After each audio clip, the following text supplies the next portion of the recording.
Lego robot, but very good. Yeah, cheap robot Lego around. Yeah, cool. So welcome everyone to the latest QCS talks. We're on the hour, etc. This one's called Life on Mars. It's by Stephen. He's come a long way, but not from Mars, so we're okay.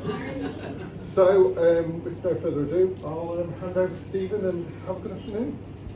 Okay guys, so this is a talk by me. I'm Stephen Cutts, and talk about Mars. I haven't been talking too quickly, so it's not going too quick as one way, okay? Here we go, talking about Mars. Here's a picture of Mars through an Earth-based telescope. You probably get something like this from one of the telescopes we've got on display around the back in the astronomy section. And for many years, this is all the vision of Mars that we had. It's actually a circular thing that's planet-sized, kind of orangey red, and it's got a white dot at either pole.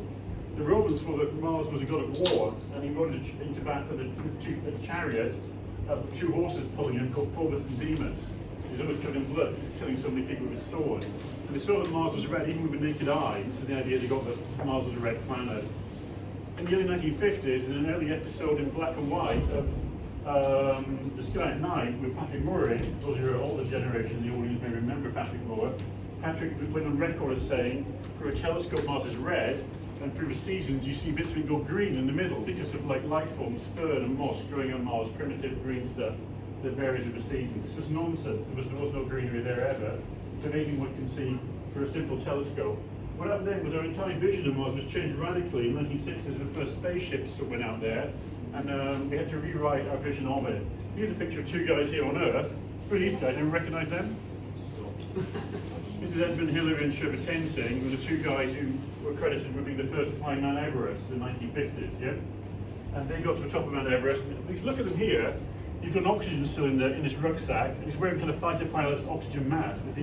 At 5 miles high on top of Mount Everest, the air is so thin, you can hardly walk.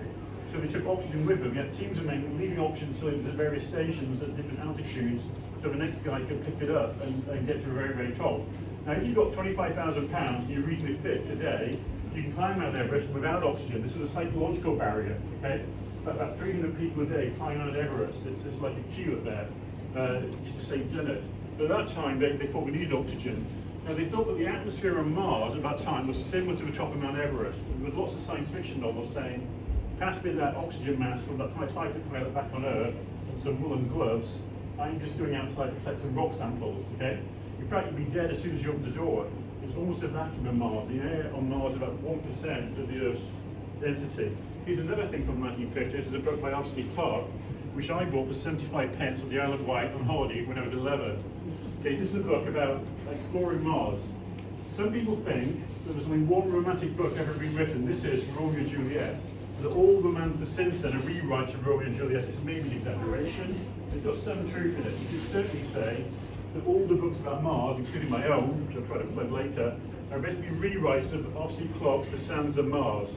People are exploring Mars in the future. They've got a buggy. There's a city they've built with some domes over to cope with the fact there's no oxygen on Mars, and the planet's red, and the explorers have fun. What happened then was that the first spaceships got to Mars. The early pictures in the 1960s were black and white. Here's a more modern one in colour. And the whole thing was changed in our perspective dramatically. Here's some dots here. These are volcanoes. The volcanoes on Mars are the largest, tallest volcanoes in the known universe. Here's a gigantic gash down the middle. This is a Grand Canyon, similar to the Grand Canyon in America, except like 10 or 20 times longer. The geology on Mars is quite extreme. The planet's red. It's actually rusty. This is iron oxide, which is like rust on Earth, is actually red. That's the main component of the thing. And here's a picture of a spaceship landing on Mars called the Phoenix Lander, landing at the South Pole. And the reason it's called the Phoenix Lander is that it's a phoenix that rose from the ashes of an earlier lander of the same design that crashed a few years earlier. But he had some spare parts in the lab, and he put them all back together again, had a second go, and this time he succeeded in landing at the poles. This is a theme of landing on Mars. The Soviets, even in their heyday, never had one successful mission to Mars. They kept crashing. Missions to Mars for some reason sometimes mysteriously vanish on the way. One day it's talking to you, a few seconds later it stops talking to you, you lose the downlink, you've lost $100 million or $1,000 million probe. Okay, Mars' reputation being particularly difficult to get to. It's quite frustrating. Here's another picture of something that's kind of fun. So when I was a local consultant in Liverpool, one evening I went to this thing at a comedy club, and here's a man, this man's actually an usher, and he's dressed like a Star Wars character. The comedian from Canada But a comedy act, much more entertaining my act here today, about Star Wars. You talk through the whole thing, we'll let my best Luke Skywalker. God, he was funny, I couldn't believe it, okay? The thing about Star Wars is space fantasy, okay? It's not very scientific. And that gives you a lot of advantages when you're trying to tell a story. If you look at the original Star Wars film, they get on the Millennium Falcon, take off on one planet. There's a bit of discussion on the Falcon. Someone plays some kind of holographic chess. A bit more conversation, you land on another planet. Whenever I book about Mars, I decided to try to make it scientifically credible. The problem then is it takes about 6 months to get to Mars using current rockets. So if you go to like chapter 2, we're on the spaceship going to Mars, it's exciting. Chapter 3, we're still on the spaceship going to Mars, it's exciting. Chapter 4, I think I'm writing a PhD thesis while I'm here on the way to Mars, what else I've got to do all day. Chapter 5, we're still on the spaceship going to Mars. It's boring, okay? It's going to be very boring going to Mars, for real. Science fiction's faster than that. Who knows why, in Star Trek, the big rival to Star Wars, why did they invent the transporter room on the Star Trek Enterprise? Was it better for a reason? Okay, what happened was when they pitched the TV concept of a TV channel, it was rejected because they couldn't afford the cost of a special effects shot with a spaceship landing on another planet every week. The more than another planet was too expensive, they couldn't do it. So they came back to them and said, we'll have this room, you go into it, press a button, and you fizz, disappear, you appear on the planet, the transporter room, and that way, we won't have to have a shot of the spaceship landing every week. Okay, so we'll cut the budget by about 20%. So they went ahead, and the transporter room became part of the Star Trek universe. It's fundamentally impossible to really do. Here is a picture of Mars from a spaceship in orbit around Mars, a robotic spaceship, people haven't been there yet. And here we see, my goodness, clouds. Okay, there is an atmosphere on Mars, about 1% of the Earth's atmosphere. This atmosphere is quite useful. If you want to go to Mars, you have to go at several miles per second, thousands of miles an hour, using the most modern rockets we have. When you get there, if you want to land on Mars, you have to slow down dramatically. It's as hard to slow down as it is to speed up. How are you going to slow down, okay? Take rocket fuel with you. You're landing on the moon, you have to use rocket fuel to land. It takes a lot of rocket fuel. You have to take it with you.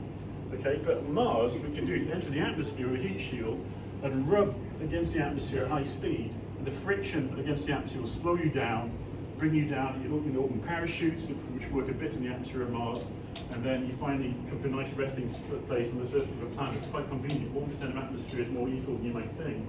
Years ago on the moon, which in the early 1970s, American astronaut trying to find some strange rock sample on the moon where you had to use lots of rocket fuel to land. There is no atmosphere.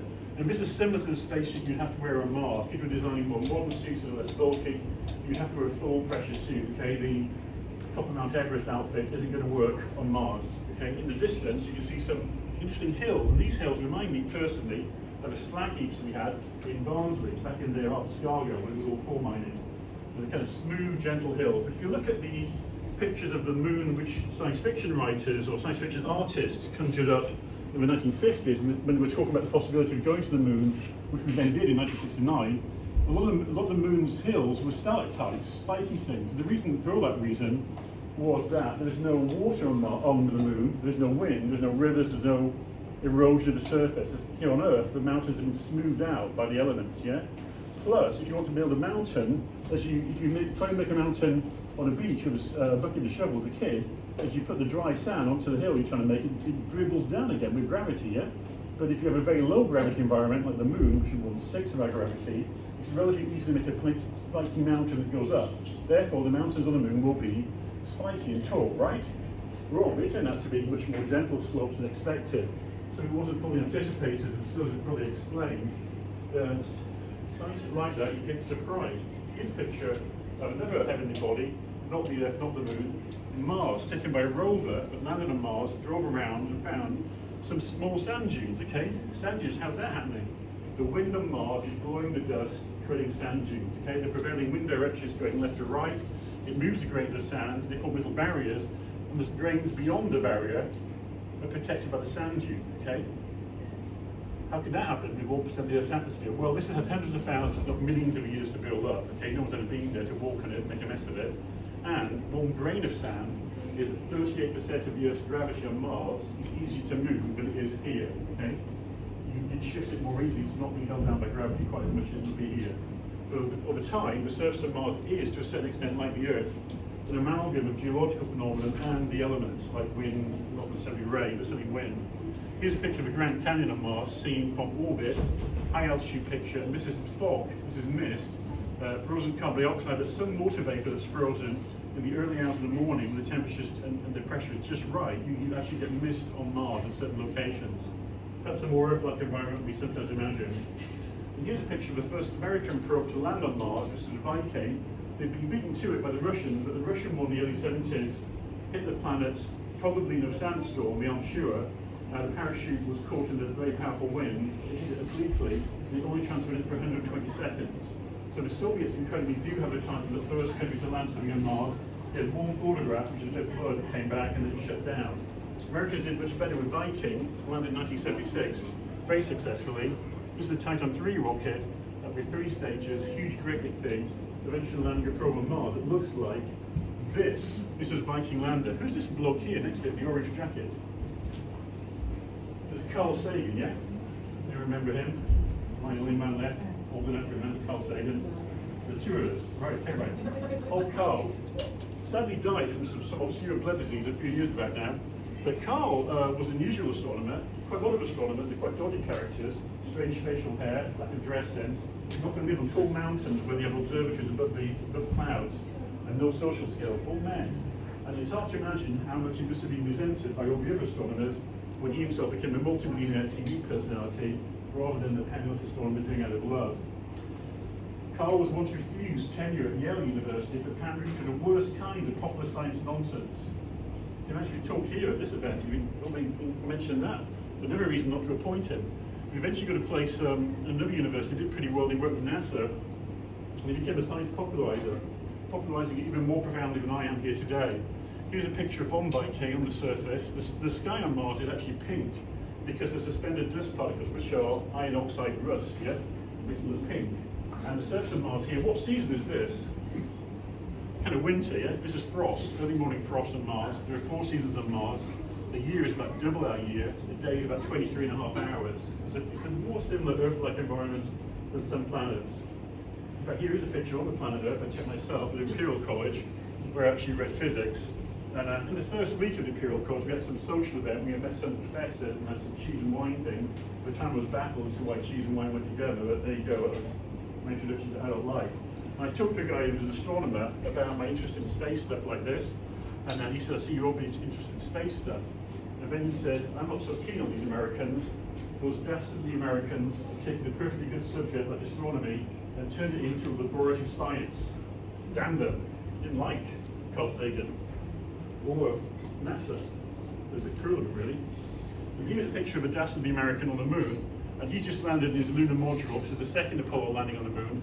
And he set up his antenna to communicate with Earth and gone for a walk. And he's found this thing here on the surface of the moon. Some people claim that this is evidence that the moon landings were faked. The moon has a land surface area of Africa, and he's managed to find this land. And this is the land that the Americans landed in the 1960s, called Surveyor, there were several. And we landed to try to prove the surface of the moon was solid enough to take a spaceship.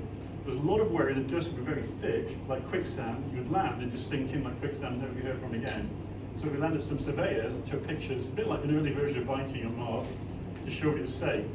How the heck did they find that thing on that mission? And the answer is that they were using a new radar guidance system to land more precisely, and they consciously tried to land near Surveyor. Got so close, you could actually walk over to it and retrieve the camera from the lander, put it in a plastic bag and bring it back to Earth as a trophy. Bit of a laugh, yeah? Why not do that? But when they got this camera back to Earth and gave it to the scientists, what did the scientists find on the camera? Bacteria from the planet Earth that has survived on the moon in temperatures of like minus 150 to 200 degrees negative centigrade at night, 14 days of the night, and maybe plus 152 degrees positive centigrade in the 14 days sunlight, in 0 atmosphere, in 1/6 Earth's gravity.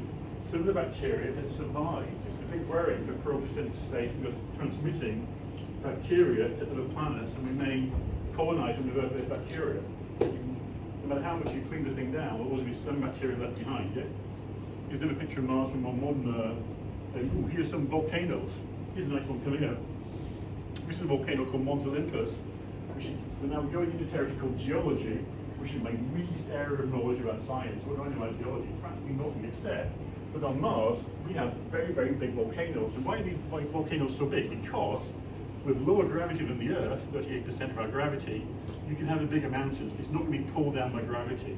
So the volcano keeps erupting, it's going to get bigger and bigger and bigger. But on the Earth, there's something called plate tectonics, such that plates of the Earth move. So you might have a line of volcanoes on the map that are extinct and don't erupt anymore, because the gap between the plates, where the volcano comes out, has moved over millions of years somewhere else. Yeah? And they're erupting there instead. But Mars is tectonically inactive. So volcanoes kept erupting the same place again and again and again. This is something like a 5 kilometers high plateau at the periphery of the lava field, and it's something like 20 or 30 kilometers high, the highest known mountain above the average height in the known solar system for that reason, currently not erupting. Here's another thing about Mars. Here's one of the moons. So they found 2 moons orbiting Mars, and they look like chunks of rock, and they call them Phobos and Deimos after those 2 horses that pulled the chariot of Mars at God of War, yeah? And they're quite tiny things in eccentric orbits, and they think that these are in fact asteroids. In between Mars and Jupiter, if you want to fly out to outer space, there's quite a big gap, a huge gap from the inner to the outer solar system, and they realised that in this gap there's lots of rubble left over from the formation of the solar system. And this was kind of highlighted in The Empire Strikes Back, when Han Solo flies into the asteroid belt to avoid the Empire, also familiar with the minutiae of Star Wars. In fact, immediately remember that bit. But the rocks are nowhere near as close together as they thought. Some people thought you wouldn't be able to fly through the asteroid belt to Jupiter. With like the forbidden zone, all the spaceships would crash into the asteroids, and we'd never get to Jupiter, right? In fact, not one spaceship go to Jupiter or Saturn to get crashed into an asteroid. There's a vast amount of space out there. The rocks are separated. But millions of years ago, 2 of them got stuck in the orbit of Mars. They got dragged in by the gravity of Mars, and this is one of them. So if you've got to orbit Mars on an expedition to find scientific data, it's a good idea to approach Phobos and Deimos, because at almost no cost, you're getting photographs of what we think asteroids look like. Yeah, this is an asteroid trapped by the gravity of Mars millions of years ago. It comes up in the Arthur C. Clarke novel. They set fire to it using an atom bomb to try to increase the temperature of the surface of Mars to make it more livable. In the 1950s, almost all science fiction novels had something to do with atom bombs. More recently, all science fiction novels had something to do with DNA, and now we're going to AI. Whatever the prevailing scientific thing that dominates the news, the science fiction writers pick up on it and they project that 100 years in the future. It's kind of tradition. Here's a picture of Mars from one of the modern orbiting spaceships, and there's something odd about this. Here's some craters. Looks a bit like the moon, yeah? They have craters on the moon, not much atmosphere. Meteorites have hit the surface lots and lots of times. Here are the craters, what do you expect, yeah? But what's this strange thing coming down here? This looks like liquid water that's flown on the surface of Mars and has flowed, and has eroded the surface, just like when the tide goes out on the beach holiday, yeah? You see these little crevices in the sand. This suggests that liquid water can flow on Mars. Now, you couldn't do that now because the surface pressure is much too low. Here's a more modern picture of some hills. It looks like liquid water is flowing here. And here's another picture. Some kind of volcanism happened here. The permafrost, where the water is frozen, turned into liquid, and flowed downhill and cut channels in the sand. Yeah? So there must have been a time in the geological history of Mars when the surface pressure was much higher than it is now. Maybe enough for people to live. Here's the most convincing picture of all, a modern European probe. And you see that this impact crater here at the top, a small meteorite hit Mars, created a hole. It's been a hell of a bang when it hit it, like a small atom bomb. The sand around it with permafrost in was liquefied, turned to mud. The ejection material there looks almost like mud that's solidified. The water came down here, cut crevices. This is virtually certainly liquid water in the geological history of Mars flowing on the surface. It looks so exciting, maybe we should try to land there again. In fact, here's an idea for landing on Mars. The Viking lander that Carl Sagan was associated with landed kind of done, okay? It takes 20 minutes to send a radio signal from the Earth to Mars. So the whole landing is over in a few minutes, yeah? And remember, in the 1970s, computers weren't that smart. So it landed kind of done. It had parachute, it had retro rockets, it had landing legs for them. It lands. If it lands on a huge rock, it would flip over, and the antenna would never make contact with the Earth. You wouldn't know what had happened to it. You just get no signal back, yeah? Nowadays, you can think a bit more than that. So they got worried about losing the probes as they landed. Okay, you can't control it with a joystick. You should almost do good on the moon.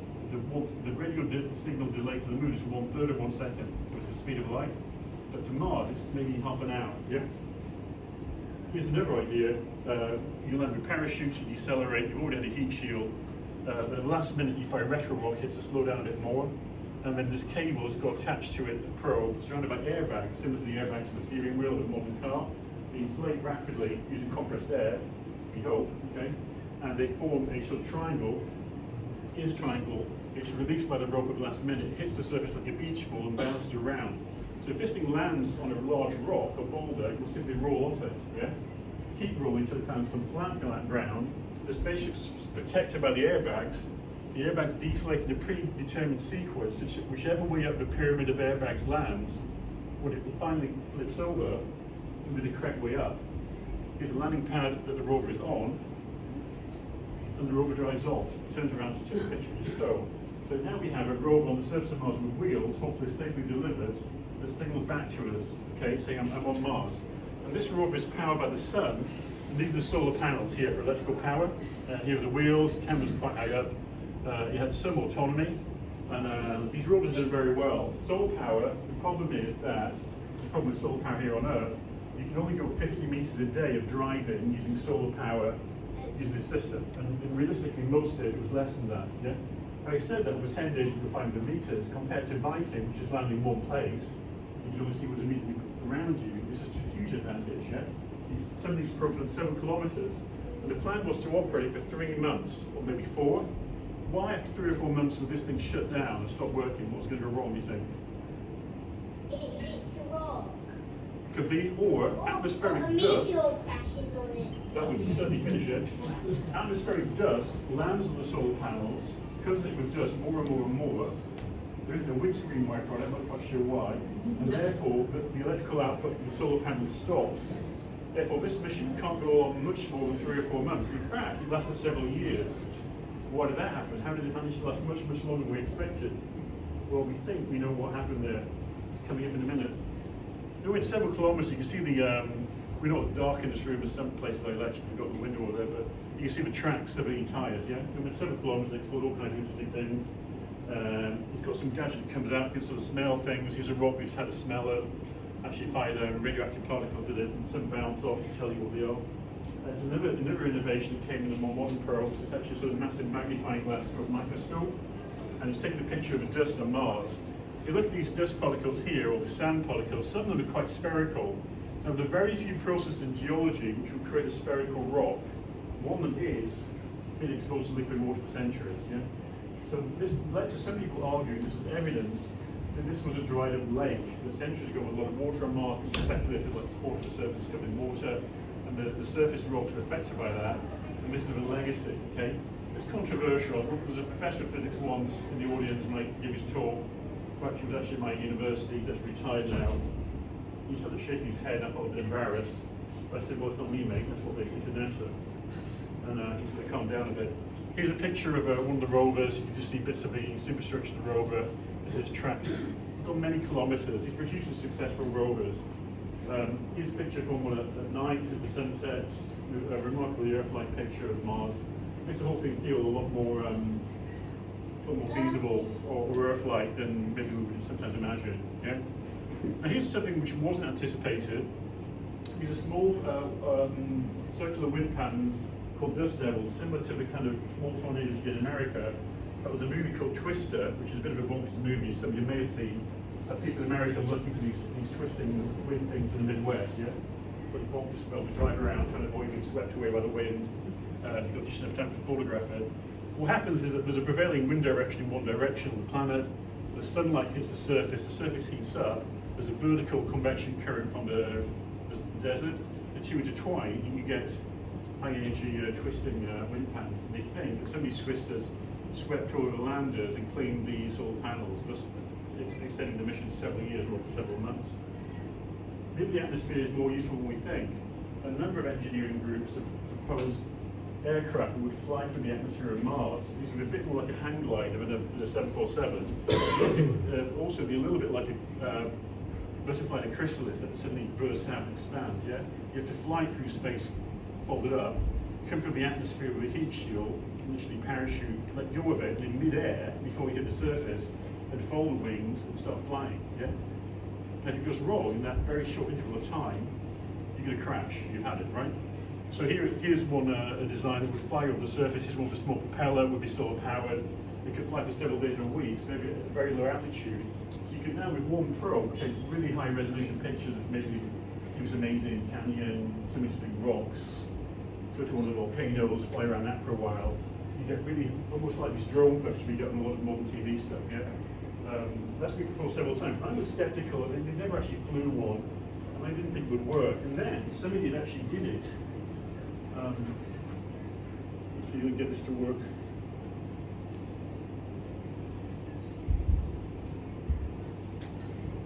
Hang on.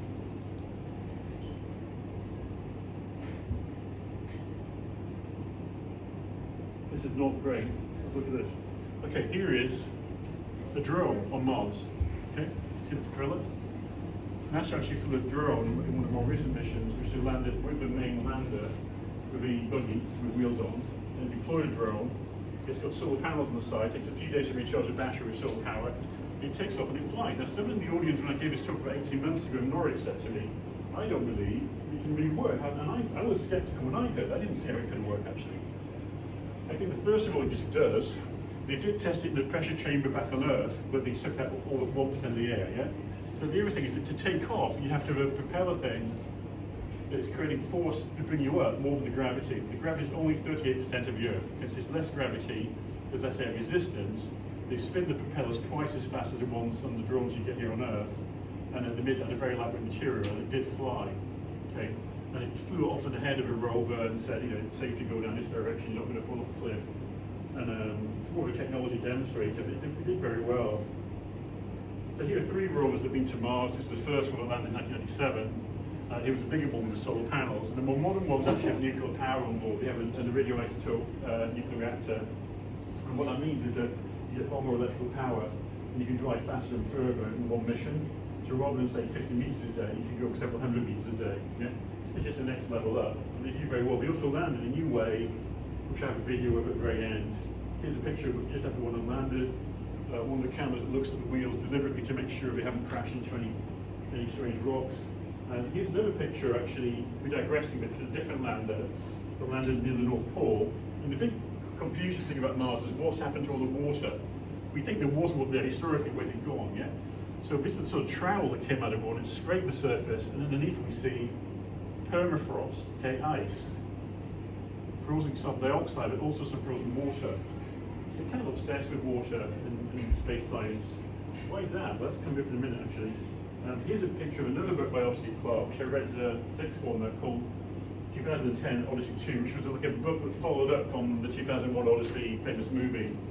And what happened in that story was that some of the characters go to Jupiter and actually land on this planet, which is Europa, which is the moon of Jupiter, and it's got some strange cracks in it. They think it's like rice pudding. Okay, there's a solid surface with cracks in it, and underneath that surface there is liquid water on Europa. So these guys landed, got like an oil rig thing that they set up, drilled a hole, and sucked some water out. For what purpose? What do you do with the water? As an exploratory, adventurous space crew landing on Europa. What use would that be to you? Rocket fuel. Okay, you're going to refuel. The problem with going to space that you get around using robots is that people wouldn't come back. So we can send a robot across Mars relatively easily now, okay, requiring oxygen for the crew or water or food. At the same time, the human being crew are going to want to come back. It's much, much, much harder to come back. But if you could refuel near the planet, it would be easy. If you electrolyze water into hydrogen and oxygen, you could make rocket fuel. So I kind of borrowed that idea. And this is something discovered relatively recently, close to the North Pole of Mars. There's an ice lake. Some liquid water got trapped here millions of years ago. It's protected by the walls of a crater. The sunlight intensity is quite low, and it's still there. My characters in my story go there and they get some ice and sort of use it to melt some penetrate water for drinking water, but also rocket fuel to come home. So here's a rocket engine. This is a J2 rocket engine from NASA, which uses cement from the moon. They already have some left over, and they actually coupled it with the London Science Museum. And this J2 engine runs on liquid hydrogen and liquid oxygen, which is theoretically the best rocket fuel there is. It's quite difficult to use because liquid hydrogen is quite difficult liquid to handle for all kinds of reasons. But the Space Shuttle main engine also uses liquid hydrogen and liquid oxygen. It's theoretically the best fuel combination. So here's another idea, it's the artist's impression of something futuristic things land on Mars, and it's sending something back in this little rocket, perhaps some rock samples from analysed here on Earth, rather than analysing it there and radioing back what they found, yeah? That's not a very big rocket to come all the way back to Earth. Think how big that Titan 3 rocket was going on the Aqua journey. Why is that? It's basically because the difficult thing about getting off from the Earth is the high gravity and the atmospheric density you have to overcome as you accelerate. Yeah? If you're on a planet with 1% of our atmosphere, with only a third of our gravity, it's much, much easier.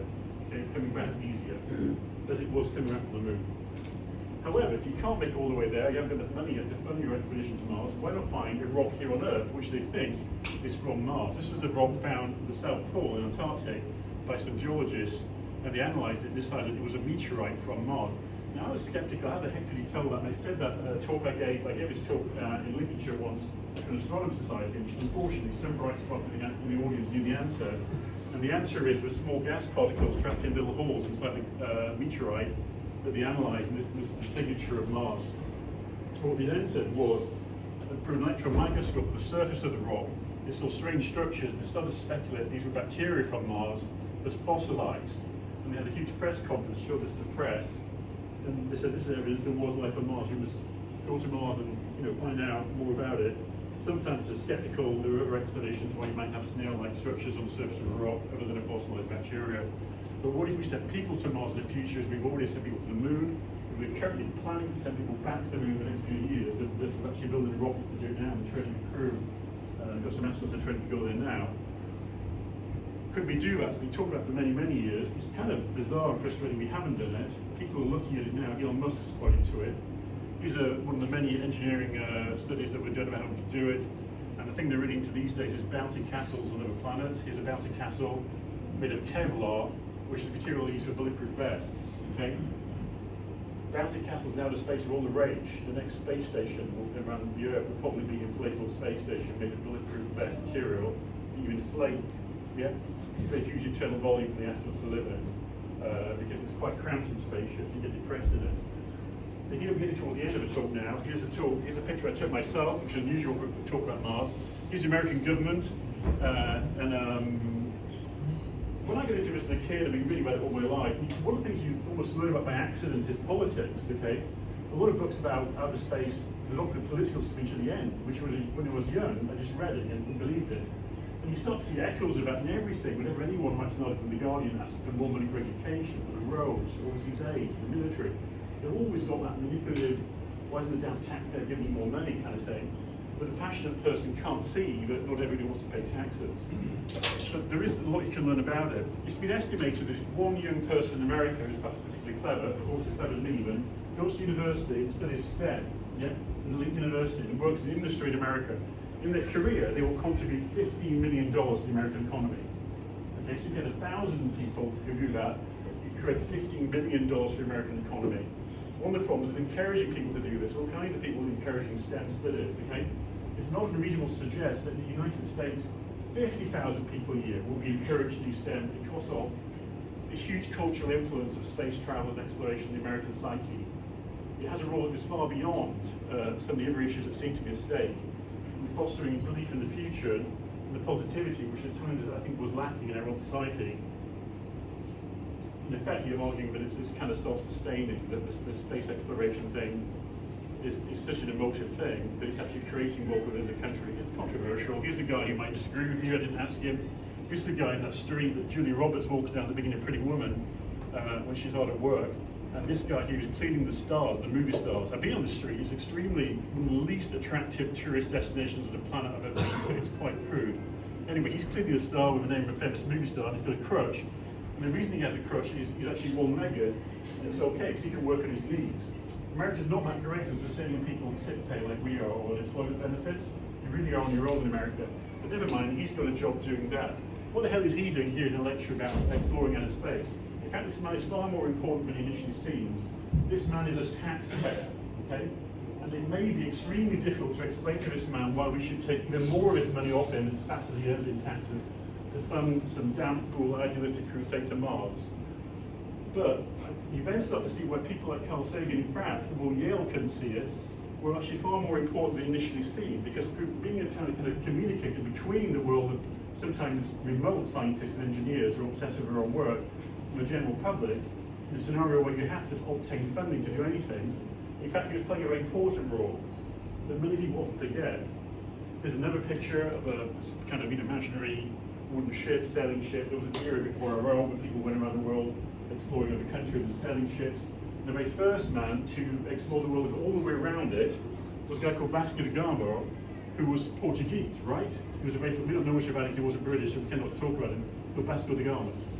But in fact, he didn't go all the way around and circumnavigate the Earth before anyone else. Why not? What went wrong for Vasco?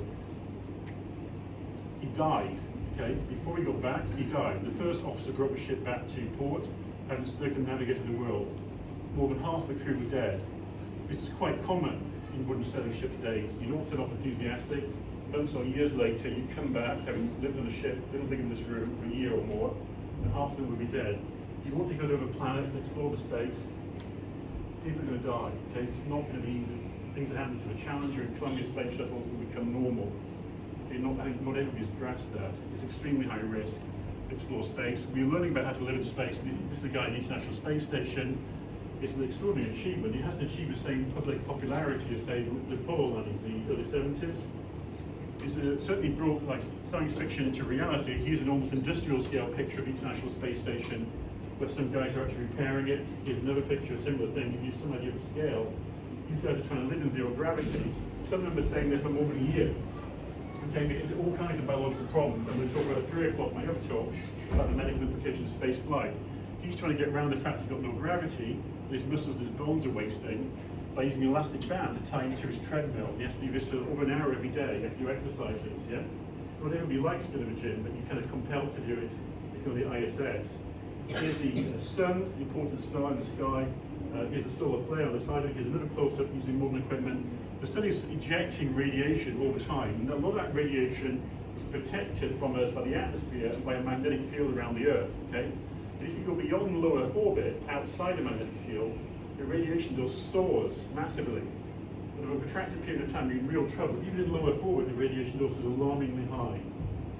Here's another guy quite important in a lot of American textbooks about the exploration of space in terms of history. This is Robert Goddard. I had a patient recently called Robert Goddard, and I told him he had the same name, he actually knew about Goddard. And he was a professor of physics who developed an interest in the early 20th century in rockets. He's credited with being the first man to produce a liquid-propelled rocket, which is a tiny thing. He's one of his later generation rockets in the 1930s with his enthusiastic friends. And he went around giving lectures similar to this one, using a black box, he hadn't made a PowerPoint, saying we're all going to explore the moon and travel through outer space. And people said, what a nutcase, this guy is shutting up someone, what a complete wacko.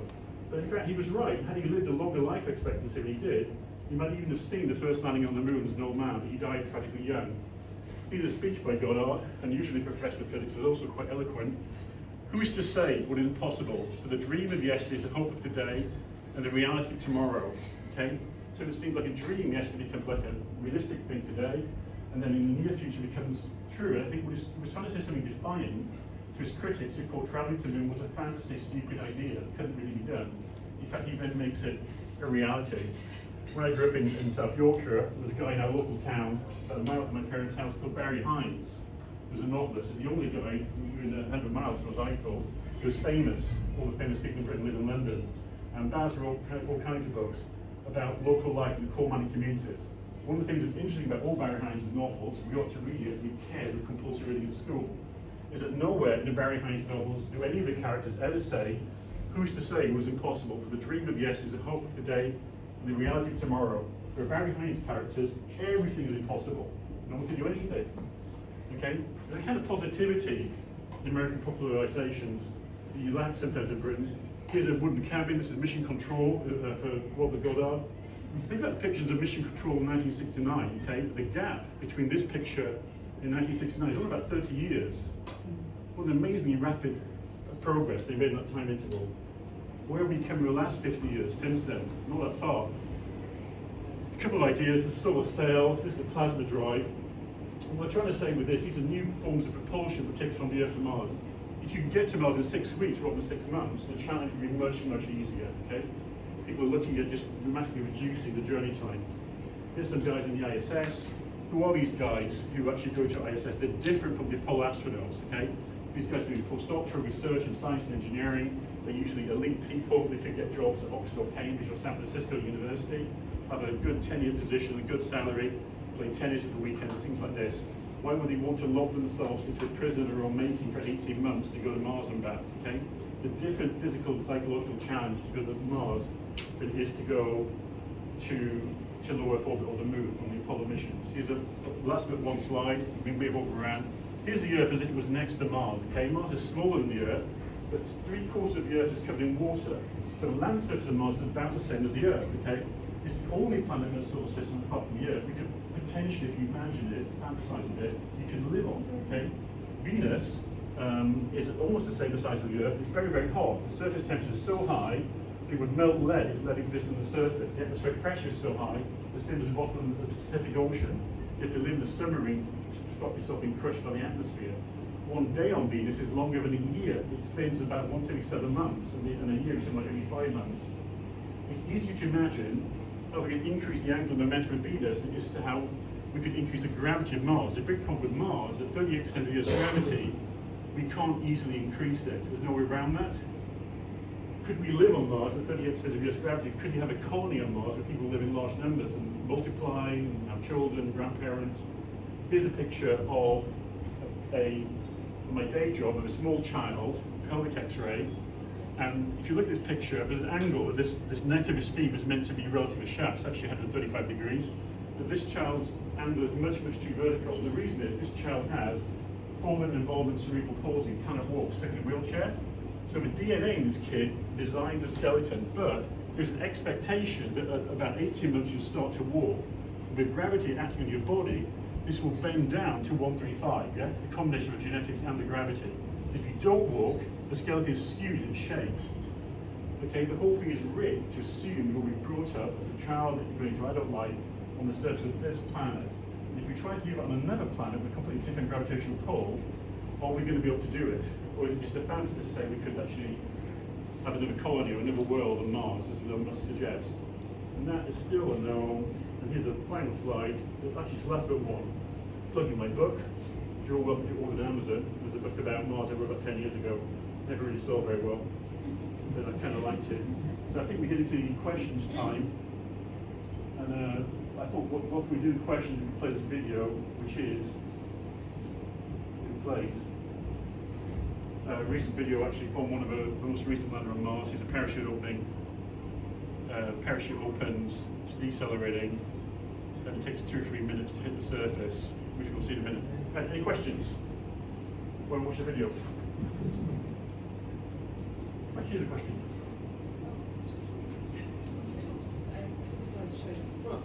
Yeah. Right, mostly frozen carbon dioxide. The atmosphere is also tied with CO2, dry ice, but we sublimate, no liquid interface. But there's some water vapor frozen as well. So in practice, you can probably, in principle, you can get some of this ice and melt it, and you can get some water out of it. But I think you have to go there to really figure that one out. And I wouldn't really believe you could do it until I'd seen it done.